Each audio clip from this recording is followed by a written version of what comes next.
기도하겠습니다.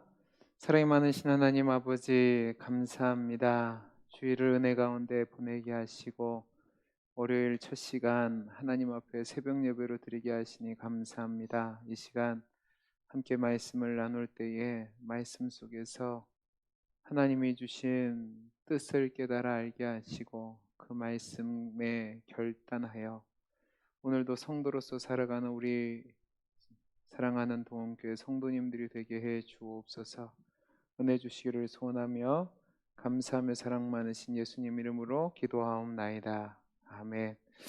오늘 우리에게 주신 하나님의 말씀은 마가복음 12장 18절에서 34절 말씀.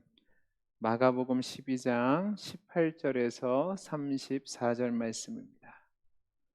마가복음 12장 18절에서 34절 말씀을 한 절씩 교독하시고 마지막 절은 합독하도록 하겠습니다. 제가 먼저 읽겠습니다. 부활이 없다 하는 사두개인들이 예수께 와서 물어 이르되 선생님이여, 모세가 우리에게 써주기를 어떤 사람의 형이 자식이 없이 아내를 두고 죽으면 그 동생이 그 아내를 취하여 형을 위하여 상속자를 세울지니라 하였나이다. 7형제가 있었는데 마지가 아내를 취하였다가 상속자가 없이 죽고 둘째도 그 여자를 취하였다가 상속자가 없이 죽고 셋째도 그렇게 하여 일곱이 다 상속자가 없었고 최후의 여자도 죽었나이다. 7사람이 다 그를 아내로 취하였으니 부활 때 곧 그들이 살아날 때에 그 중에 누구의 아내가 되리이까? 예수께서 이르시되 너희가 성경도 하나님의 능력도 알지 못함으로 오해함이 아니냐. 사람이 죽은 자 가운데서 살아날 때에는 장가도 아니가고 시집도 아니가고 하늘에 있는 천사들과 같으리라. 죽은 자가 살아난다는 것을 말할진대 너희가 모세의 책 중 가시나무 떨기에 관한 글에 하나님께서 모세에게 이르시되 나는 아브라함의 하나님이요 이삭의 하나님이요 야곱의 하나님이로라 하신 말씀을 읽어보지 못하였느냐. 하나님은 죽은 자의 하나님이 아니요 산 자의 하나님이시라. 너희가 크게 오해하였도다 하시니라. 서기관 중 한 사람이 그들이 변론하는 것을 듣고 예수께서 잘 대답하신 줄 알고 나와 묻되 모든 계명 중에 첫째가 무엇이니까. 예수께서 대답하시되 첫째는 이것이니 이스라엘아 들으라. 주 곧 우리 하나님은 유일한 주시라. 내 마음을 다하고 목숨을 다하고 뜻을 다하고 힘을 다하여 주 너희 하나님을 사랑하라 하신 것이요 둘째는 이것이니 내 이웃을 내 자신과 같이 사랑하라 하신 것이라. 이보다 더 큰 계명이 없느니라. 서기관들이 이르되 선생님이여 올소이다 하나님은 한 분이시요 그 외에 다른 이가 없다 하신 말씀이 참이니이다. 또 마음을 다하고 지혜를 다하고 힘을 다하여 하나님을 사랑한 것과 또 이웃을 자기 자신과 같이 사랑하는 것이 전체로 드리는 모든 번제물과 기타 제물보다 나으니이다. 같이 읽습니다. 예수께서 예수께서 그가 그가 지혜 지혜 있게 있게 대답함을 대답함을 보시고 보시고 이르시되 이르시되 내가 내가 하나님의 하나님의 나라에서 나라에서 멀지 멀지 않도다 않도다 하시니 하시니 그 그 후에 후에 감히 감히 묻는 묻는 자가 자가 없더라. 없더라. 아멘. 오늘 말씀은 마가복음 전체 문맥에서 본다면 11장에서 예수님께서 예루살렘에 입성하신 뒤에 대제사장들과 장로들과 바리새인들, 서기관들과 같은 유대 종교 지도자들과 극한 대립의 과정이 기록되어 있는데 그 연장선상에서 기록된 것으로 보셔야 할 것입니다. 오늘 말씀은 크게 두 부분으로 나눠져 있습니다. 먼저 18절에서 27절까지 말씀으로 이 말씀에서는 예수님이 사두개인들과 사이에서 부활에 관한 논쟁을 벌이시는 장면입니다. 특별히 이 사건은 고난주간 화요일 성전 구내에서 벌어진 논쟁 중의 하나로 이 말씀을 이해하기 위해서는 두 가지 배경을 알고 있어야 됩니다. 첫째 배경은 무엇이냐면 사두개인이 누구냐 하는 겁니다. 사두개인은 유대의 여러 종파 중에서 성전, 제의, 토라의 보존을 위임받은 사제 계급으로 부유하고 귀족적이면서 또 자기들이 가지고 있던 권세를 누리기 위해서 세상과 결탁한 세속주의자들이었습니다. 이들은 자신들이 가진 힘과 권력을 가지고 동료들에게 무례하게 행했고 또 거칠게 행했습니다. 그러니까 아나 무인이었던 자들이죠. 반면에 자신들의 지적인 만족을 위해서는 스승들과 논쟁을 벌이기를 좋아했고, 또 자신들의 부와 명예와 권력을 유지하기 위해서 유대 문화 안에서 헬레니즘 문화가 들어오는 것에 대해서 반대하지 않고 적극적으로 수용했던 자들입니다. 그러다 보니까 이때 당시에 사람들은 이 서기관들을 별로 좋아하지 않았습니다. 사두개인들을 좋아하지 않았습니다. 오직 이권이 개입된 부유층들만이 이 사두개인들과 친하게 지냈죠. 또 한 가지,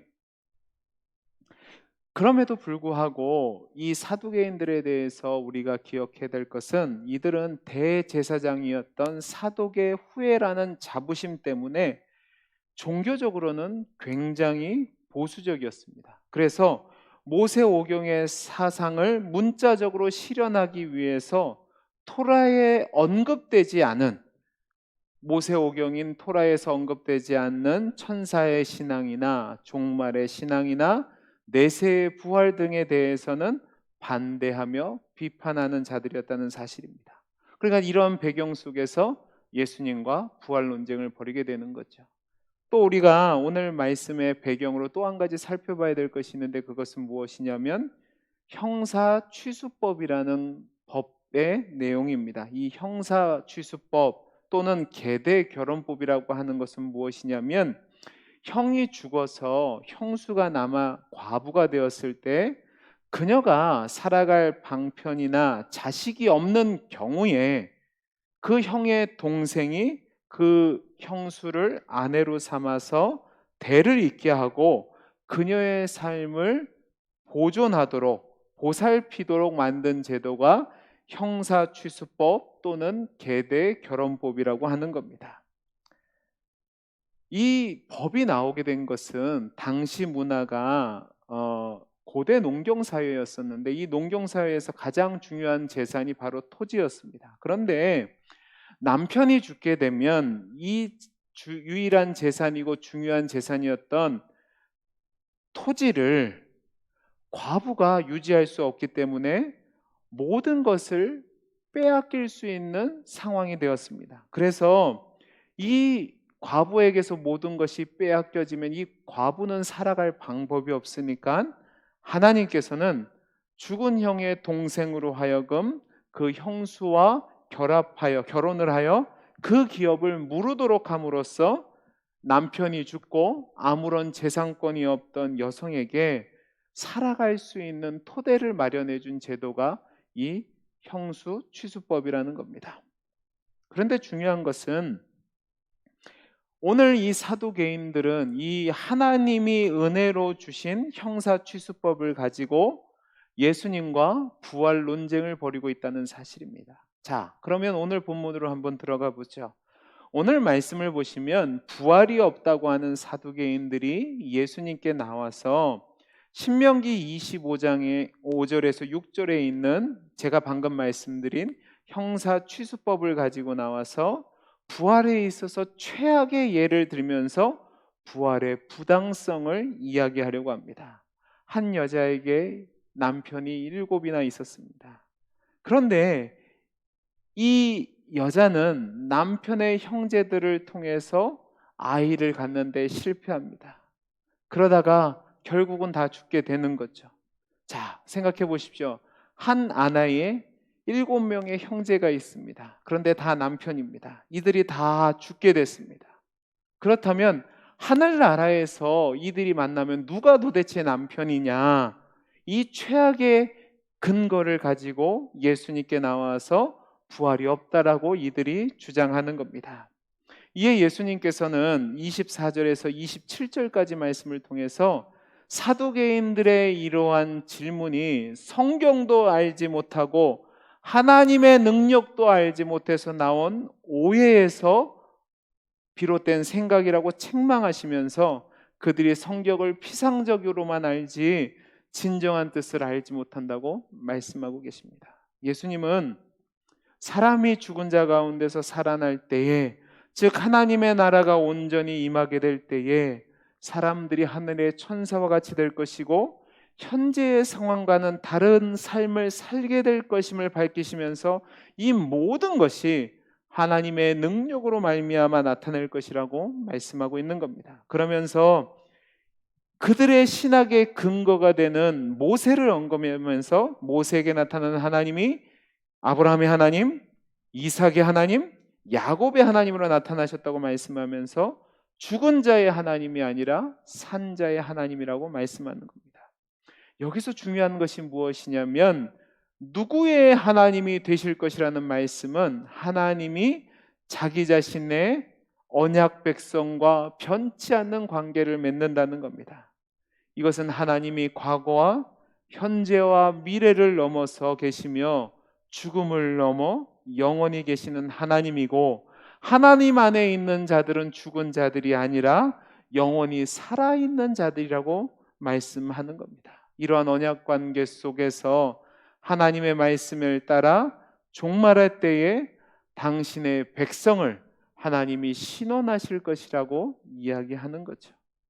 그러니까 사두개인들은 하나님의 나를 현세와 같은 질서와 한계를 가진 것으로 오해했는데, 그 오해 속에서 하나님의 나라를 한계를 묶어두려고 하고 하나님의 능력을 묶어두려고 하니까 하나님이 그들을 향해서 너희들은 오해하고 있다, 너희들은 잘못 알고 있다 책망하시면서 하나님은 산자의 하나님이지 죽은 자의 하나님이 아니라고 말씀하고, 또 하나님은 이 인간의 이성과 한계를 뛰어넘는 그 나라의 통치자로서 그 하나님의 나라가 영원히 사는 나라라고 말씀하시는 겁니다.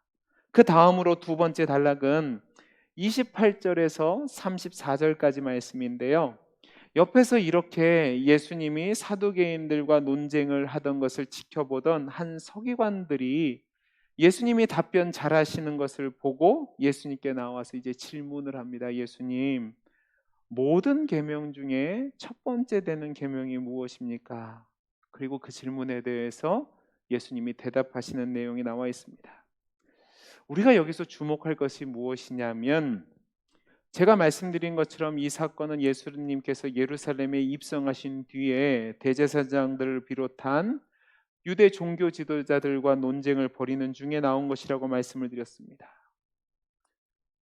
그 논쟁 속에서 예수님이 그 각 상황에 따라서 그들의 공격을 능히 대적하실 뿐만 아니라 그들의 논쟁 속에서 하나님의 나라의 실제를 충분히 증거하셨다는 사실입니다. 이 모습을 보고 서기관이 나와서 예수님의 대답에 감명받은 채 질문하는 거죠. 예수님, 어떤 계명이 가장 큰 계명입니까? 그것은요, 이 서기관이 하나님의 말씀을 잘 지키고자 하는 열망 속에서 나온 것입니다. 이 사람의 질문에 대해서 예수님은 신명기 6장 4절에 기록된 쉐마 이스라엘, 들으라 이스라엘이라는 말씀을 통해서 첫 번째는 유일한 주 되신 하나님을 마음을 다하고 목숨을 다하고 뜻을 다하고 힘을 다하여 사랑하는 것이고, 두 번째는 내 이웃을 내 자신과 같이 사랑하는 것이라고 대답하십니다. 그러면서 이보다 더 큰 계명이 없다고 말씀하시죠.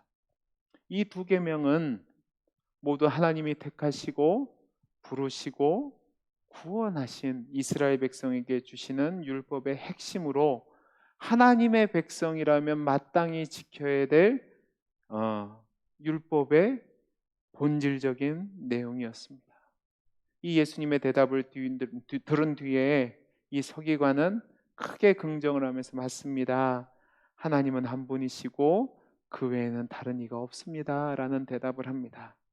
또한 서기관은 예수님의 대답에 긍정하는 의미로 하나님을 사랑하고 이웃을 사랑하는 것이 제사 때 희생 제물을 드리는 것보다 더 낫다는 말로 예수님의 말씀을 강화하고 있습니다.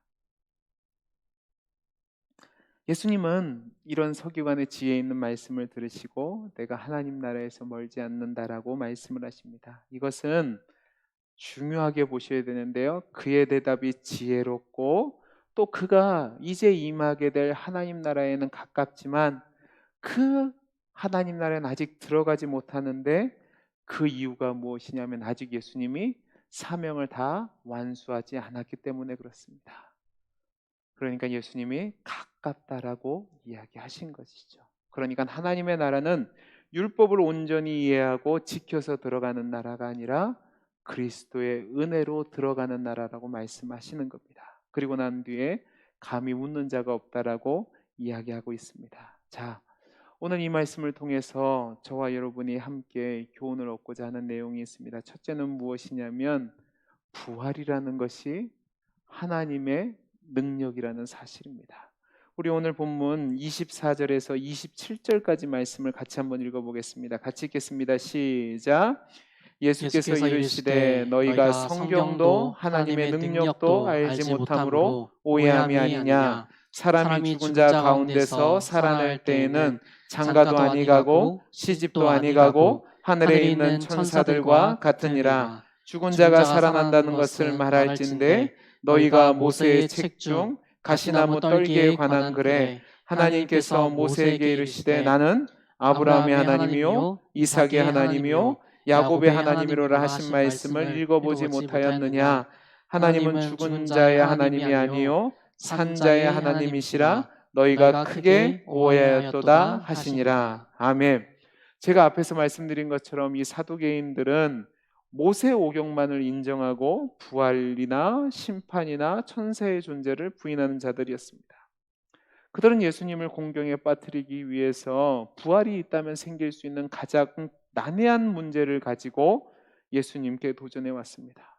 예수님은 그들의 말을 듣고 뭐라고 얘기하시냐면 너희가 구약의 가르침을 제대로 이해하지 못하고 또 하나님의 능력도 제대로 알지 못해서 생긴 오해 때문에 그런 질문을 한 것이라고 말씀하셨습니다.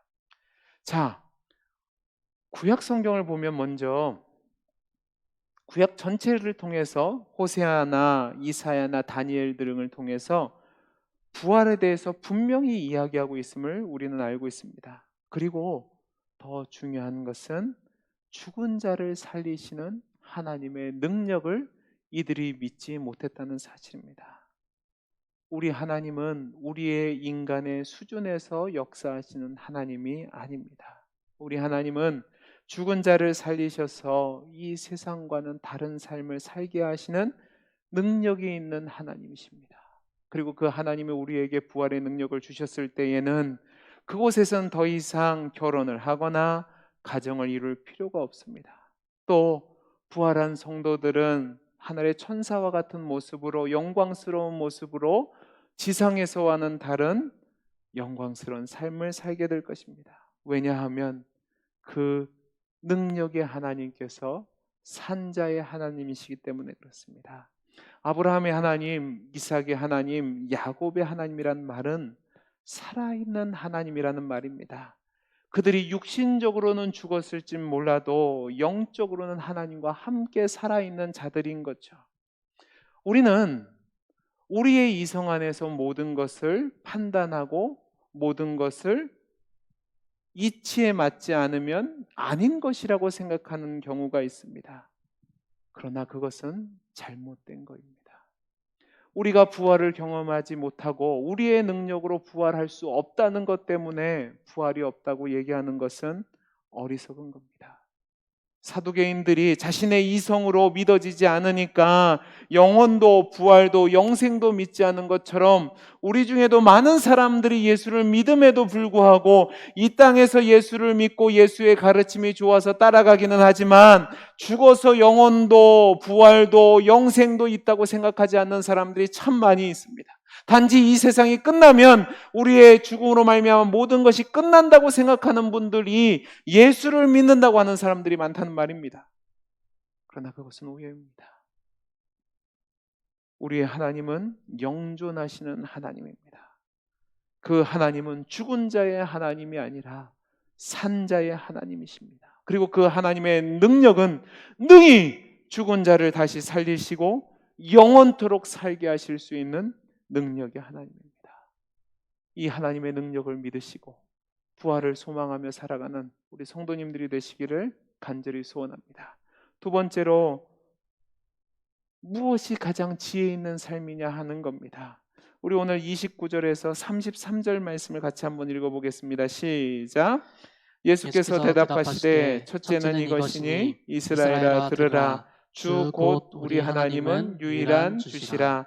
내 마음을 다하고 목숨을 다하고 뜻을 다하고 힘을 다하여 주의 너의 하나님을 사랑하라 하신 것이요 둘째는 이것이니 내 이웃을 내 자신과 같이 사랑하라 하신 것이라. 이보다 더 큰 계명이 없느니라. 서기관이 이르되 선생님이여 옳소이다. 하나님은 한 분이시요 그 외에 다른 이가 없다 하신 말씀이 참이니이다. 또 마음을 다하고 지혜를 다하고 힘을 다하여 하나님을 사랑하는 것과 또 이웃을 자기 자신과 같이 사랑하는 것이 전제로 드리는 모든 번제물과 기타 제물보다 나으니이다. 아멘. 여러분 이 질문을 이것은 이 예수님의 대답은 한 서기관이 예수님께 나와서 어떤 계명이 가장 중요한 계명입니까? 라는 질문에 대해서 예수님이 대답하신 내용인데 여러분 이것도 그 당시 유대적인 배경을 좀 알고 있으셔야 합니다. 예수님 당시에 많은 랍비들이 있었습니다. 많은 랍비들이 있었는데 이 랍비들 사이에서 가장 중요한 질문 중에 하나가 무엇이냐면 어느 계명이 가장 큰 것인가 대해서 알려주는 것이 랍비의 중요한 일 중에 하나였습니다. 거기에는 이유가 있는데 예수님 당시의 랍비들은요 율법이 모두 613가지의 조항으로 있다고 구분했고요. 그 중에서 248개의 조항은 다른 조항보다 중요한 것으로 생각했고 나머지 365개의 조항은 덜 중요한 것으로 분류했습니다. 왜 이렇게 분류했느냐? 이 613가지의 율법 조항을 전부 다 지키는 것을 불가능하다고 생각했기 때문에 그렇습니다. 그래서 차선책으로 율법의 중요도를 나누고 중요한 조항만 반드시 지키려고 했죠. 그러니까 지혜 있는 랍비들은 어느 것이 더 중요한지를 분별해내서 그것을 지키도록 가르쳐 주는 것이 이 중요하고 지혜로운 랍비 중에 하나의 덕목이었습니다. 그러니까 나름대로 실력 있고 나름대로 지혜 있고 명망 있는 랍비라면 율법에 대해서 어떤 것이 중요한지를 한 문장이나 간단하게 정리하려는 시도를 했습니다. 그래서 오늘 서기관도 예수님께 나와서 질문을 한 것이 무엇이었냐면 자기 나름도 성경에 대해서 잘 알고 있었고 또 예수님이 당시 종교 지도자들이었던 대제사장들과 또 바리새인들과 사두개인들과 논쟁에서 지혜롭게 대답하시는 것을 보고 이분은 정말로 율법이 어떤 것이 중요한지를 알고 또 그 율법을 잘 지켜서 나로 하여금 복된 길로 인도하겠구나라고 생각해서 예수님께 나와서 예수님 가장 중요한 계명이 무엇입니까? 라고 질문을 한 겁니다. 이 질문을 들으신 예수님은 들으라 이스라엘, 신명기 6장 5절에 나오는 쉐마 이스라엘의 말씀을 통해서 율법의 목적인 하나님을 사랑하고 또 율법의 내용처럼 이웃을 사랑하라고 말씀하고 있습니다. 여러분 중요한 것이 무엇이냐면 예수님의 이 말씀 속에서 당대 랍비들이 가지고 있지 못하는 지혜가 있다는 겁니다. 그 지혜가 무엇이냐면 영생을 얻는 지혜입니다.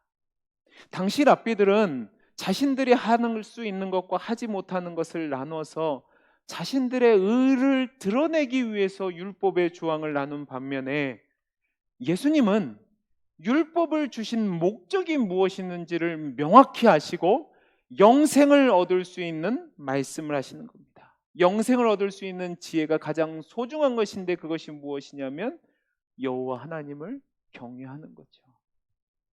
인류 역사상 가장 지혜로운 왕을 솔로몬이라고 얘기합니다. 솔로몬이 잠언을 통해서 뭐라고 얘기합니까? 여호와를 아는 것, 여호와를 경외하는 것이 지식의 근본이고 지혜의 근본이라고 이야기합니다. 하나님을 사랑하고 하나님을 경외하는 것 외에 그 다른 어떤 것도 영생을 얻을 수 있는 것과 상관이 없는 것이기 때문에 중요하지 않다는 거죠.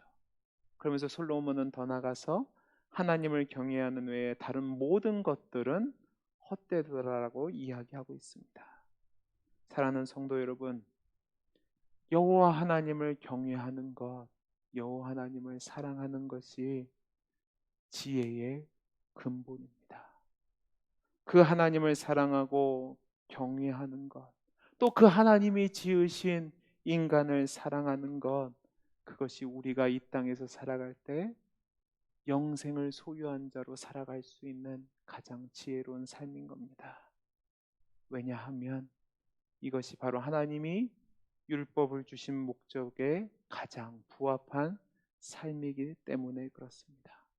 말씀을 마치겠습니다. 사랑하는 성도 여러분, 저와 여러분들은 이 세상에서 그리스도를 따르는 제자로서 살아갑니다.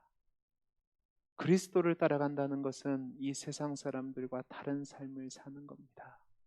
저와 여러분은 모든 것을 가능하게 하시는 하나님의 능력을 믿는 자입니다. 또 하나님이 주신 그 율법의 목적을 이해하고 하나님을 사랑하고 이웃을 사랑하는 지혜 있는 자의 삶을 살아가는 사람입니다. 이 지혜를 누리며 겸손하게 하나님의 능력을 인정하며 하나님의 뜻을 따라 살아감으로 말미암아 하나님이 주신 부활의 영생을 누리며 살아갈 수 있는 복된 성도님들이 되시기를 간절히 소원합니다. 기도하겠습니다. 사랑이 많으신 하나님 아버지, 감사합니다. 하나님, 우리의 이성으로 우리의 지식의 한계로 하나님을 재단하려는 교만함을 버리게 하시고 율법의 목적대로 하나님을 사랑하며 하나님을 경외하며 이웃을 사랑하는 생명을 소유한 지혜 있는 자의 삶을 사는 우리 성도님들이 되게 해 주옵소서. 은혜 주심을 감사하며 사랑 많으신 예수님 이름으로 기도하옵나이다. 아멘.